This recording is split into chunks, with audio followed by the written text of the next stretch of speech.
Hello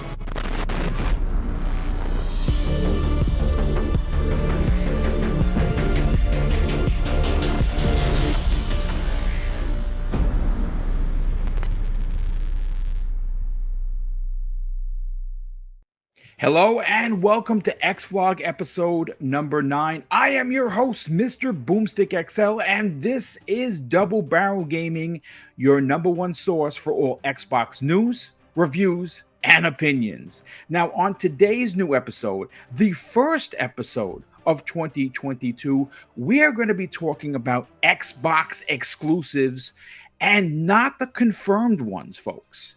We're not talking about Deathloop or Redfall, or Forza Motorsport, or the biggest RPG in years from Bethesda, Starfield.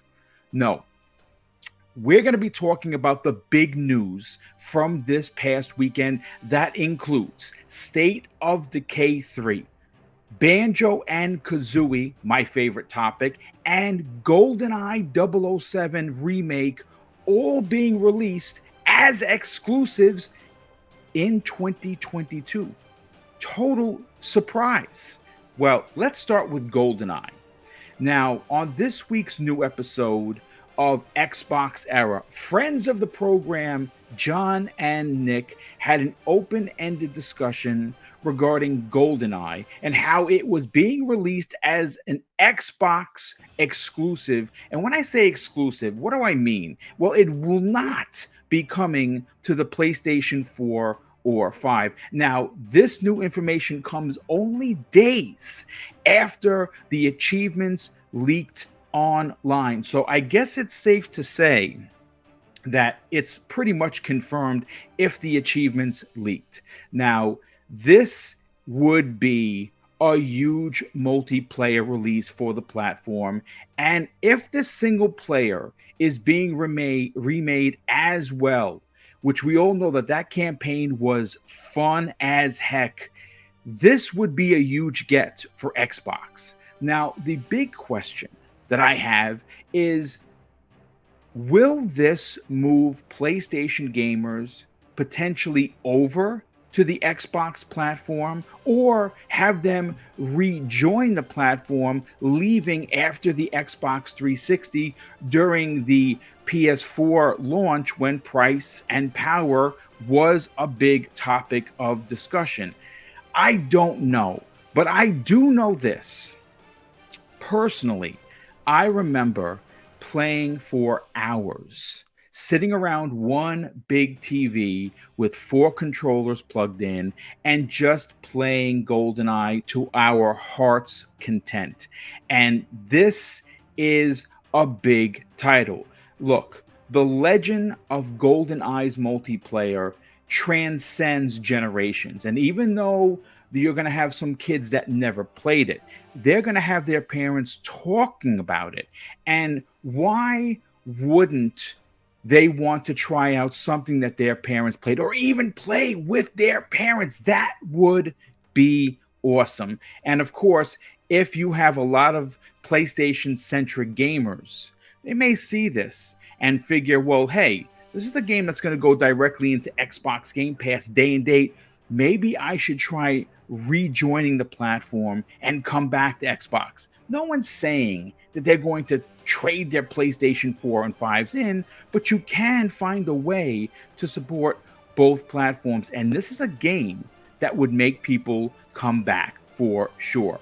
But if the stacked deck for Microsoft first-party games that I talked about when we opened today's new episode wasn't enough for you, on their official Twitter account, the State of Decay folks tweeted out something extraordinary, but also simplistic, and this is what they had to say: bringing big zombie energy to 2022. Now, look, this is not a confirmation that State of Decay 3 will release this year, but I think I brought enough to this conversation that may make you change your mind, and here's why. We all know that State of Decay 2 released right before the acquisition was announced. And they released State of Decay 2 in May of 2018, right? Now, that June, the next month, we had the big announcement from Phil Spencer live at E3 where they announced the new acquisitions and the creation of a new studio. Well, I honestly believe that the fine folks at Undead Labs have been working tirelessly to bring us an incredible sequel to a franchise that already has 2 iterations. But I think we're going to get a little bit more than we have expected. Look, regardless of whether or not you liked Days Gone by Bend Studios, that game was amazing. Now, for me personally, I thought its open world was a little bit too open for its own good. But even with its problems, the game told an incredible single player, story driven game. Now, if we can get something similar added to the already amazing multiplayer that State of Decay has, this game, this franchise, folks, would join the ranks of the three big. And I'm talking about Halo. We just saw Halo Infinite launch, and it's got legendary multiplayer, and it's got a campaign that just won't quit. We can see it join the ranks of Gears of War. Gears has always delivered in multiplayer and single player, and now recently with Forza Motorsport. You can play single player, you can race against your friends, or you can actually drive around the world, and that game delivers in both single and multiplayer as well. Well, I'll say this. I, along with Cognito from the Iron Lords podcast and many, many others, have been calling for the hashtag just one. And we know that Microsoft has it in their minds that we want great multiplayer, but we also want strong, story driven, adult themed single player. And this is an opportunity for Undead Labs to deliver that. And I think they're going to. And I think it's releasing in 2022. Now, here is the last story, and you can see that I am smiling. This is my favorite news of the weekend, and it comes from the most unlikely source. And there was a tweet from the official Twitter account of the infamous Walmart Canada. And this is what they had to say, folks. Now, I'm digging here, but bear with me. It says simply this: big hopes for the new year, semicolon. A new Banjo and Kazooie game. Now look, you can't see it, but I have goosebumps from head to toe. And the reason why I do is because if you've been following me for a while, I love platformers. I grew up with them. And Banjo and Kazooie are an IP that deserves to exist in 2022 and beyond. The Bird and Bear made gamers who they are today because it was some of the best platforming that Rare has ever made.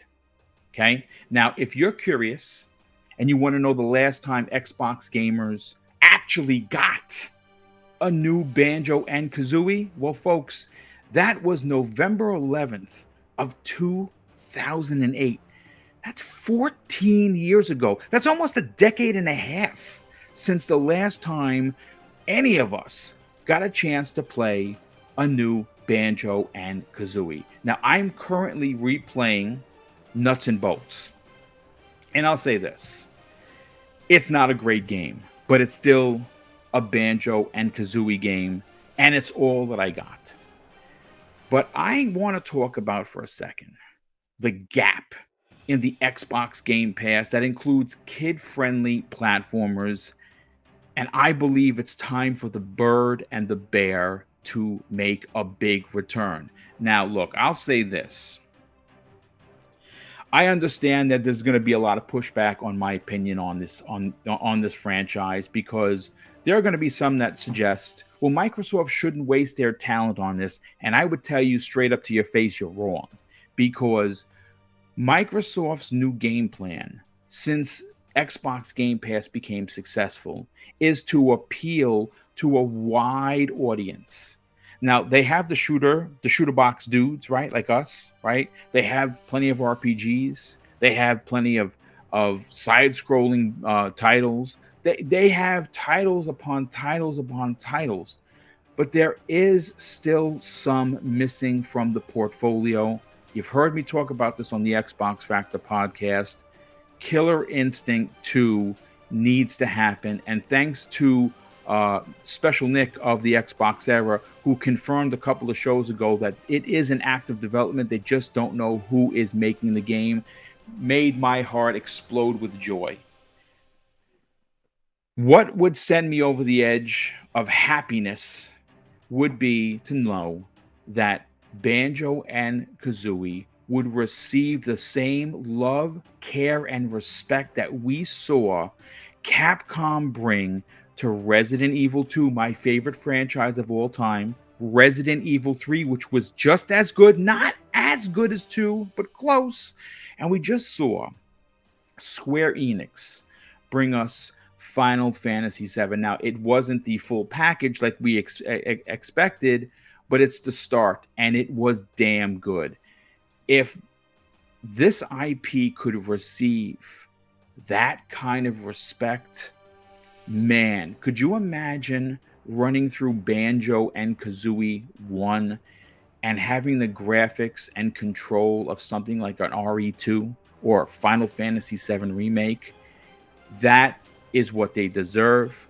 That is what Xbox gamers deserve. And I hope that Phil, Larry, Sarah, or Matt Booty himself take time to listen to this very small program. It's unlikely they're going to listen. But if you are, I'm pleading my case with you. Bring back Banjo and Kazooie, please, for the love of Joe. But I'll say this before we close out today's X-Vlog episode number 9. Of the 3 stories, this is probably the least likely to happen, but I am still going to bang my drum for a new Bird and Bear game. And you know something? I'll finish it off with this. The platform needs a good kid-friendly platformer, and man, I'd love to see them come back in a big way. But look, I'm always interested when I do these new X-Vlogs to hear your thoughts. Are you looking forward to some insane multiplayer FPS action in the N64 remake of GoldenEye 007? Does State of Decay need a strong single-player, story-driven title like Ben Studios' Days Gone, adding to the already amazing multiplayer found in State of Decay?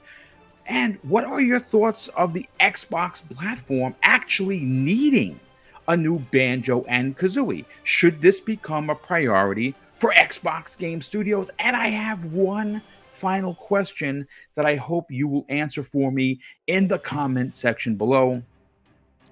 Could Xbox Game Studios have the best first-party and console exclusives lineup in 2022 of the big 3? And the answer is, you're damn right they do, because I haven't even brought into the conversation the second and third party exclusive titles that are coming. I also forgot to mention that we could very well get Wolfenstein 3, which has been Machine Games has been working on for quite some time. And look, 2021 was an amazing year. And I think 2022 is going to be even better. But I want to know what you think. And I want to say thanks again for tuning in to X-Vlog episode number 9. Please, for the love of Joe, hit that like button. And also, if you're new, I want to welcome you with open arms and say, please, hit the subscribe button. And one last thing, hit the notifications bell so you will not miss out on the abundance and multitude of content I'm going to be dropping on this channel through the entire 2022 campaign. You're not going to want to miss it. This is Mr. Boomstick signing out, and I'll see you in the next video.